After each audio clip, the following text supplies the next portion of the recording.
Après cela, Jésus passa de l'autre côté du lac de Tibériade, appelé aussi mer de Galilée.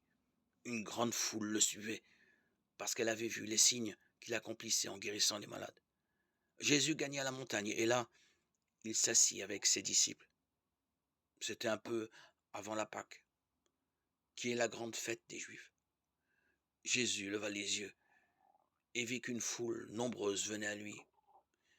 Il dit à Philippe, où pourrions-nous acheter du pain pour qu'ils aient à manger? Il disait cela pour le mettre à l'épreuve, car lui-même savait bien ce qu'il allait faire. Philippe lui répondit, le salaire de 200 journées ne suffirait pas pour que chacun ait un petit morceau de pain. Un de ses disciples, André, le frère de Simon-Pierre, lui dit, il y a là un jeune garçon qui a 5 pains d'orge et 2 poissons. Mais qu'est-ce que cela pour tant de monde? Jésus dit, faites-le asseoir.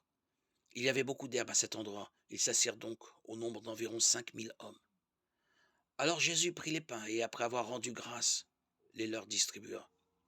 Il leur donna aussi du poisson autant qu'ils en voulaient. Quand ils eurent mangé à leur faim, il dit à ses disciples, ramassez les morceaux qui restent pour que rien ne soit perdu. Ils les ramassèrent et ils remplirent 12 paniers avec les morceaux qui restaient des 5 pains d'orge après le repas. À la vue du signe que Jésus avait accompli, les gens disaient, c'est vraiment lui le grand prophète, celui qui vient dans le monde. Mais Jésus savait qu'ils étaient sur le point de venir le prendre de force et faire de lui leur roi. Alors de nouveau il se retira tout seul dans la montagne. Jean 6, 1, 15.